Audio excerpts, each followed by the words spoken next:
তাহলে এই নাও তোমার হ্যান্ডেল, 3 বেরে যদি পানি যদি পারো তাহলে সাজাবো তোমার বিয়ের প্যান্ডেল। ও এই হ্যান্ডেল আমু তাই ভাবছিলাম, দাও মারিয়ে দি। তাহলে মারো।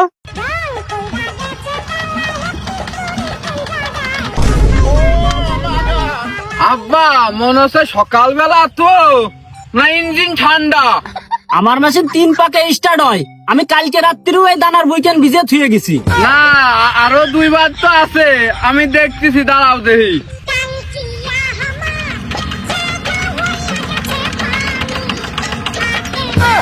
মনে হয় আব্বার এই মেশিনের পিস্টন দুর্বল।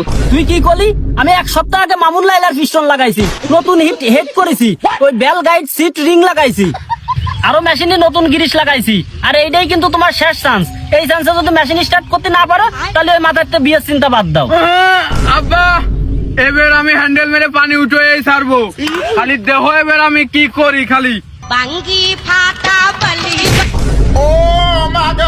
ওই দাঁত বানাই নেই ওই। ও ভাই মিশে কথা কাকা, তোমার দাঁত তো এটা আগে যে লালটুর বসাতে কট খাইছিলে, লোকজন ধরে তোমার ভাঙিয়ে দিল। এই টুকুটা মনে হয় এই টুকুটা হেরেই ব্যথা পাইছো, দাঁত ভাঙিয়ে। তুমি টেনশন নেই না, ওঠো। আর তোমারটা আমি চেষ্টা করে দিচ্ছি, আমার বার ওই যে ভিডিম্যানের কান ম্যাক্স করতে হবে, ওঠো। এতক্ষণ ধরে তোকে নীলে নঙ্গই আমি দেখতেছি। অমনি নুমান, তুই কি একটা চান্স নিবি? তুই যদি 1 চান্সে ওই মেশিনটা স্টার্ট করতে পারিস তো তোর ডায়মন্ডের ব্যবস্থা আমি করে দিবান। অতই মরিয়াদা। আরে আব্বা তুমি কইলে কি, আমি 1 চান্সে স্টার্ট, হাফ চান্সে স্টার্ট দিতে হবো। আমার হ্যান্ডেল তুই মেরে দিলি, তোর নরকে উঠাই হবে না।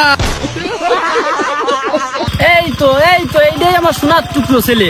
মানে তোর বর্তভাবে অফার দিছে, হানতে তোর আমি ডায়মন্ড কিনে দেবো।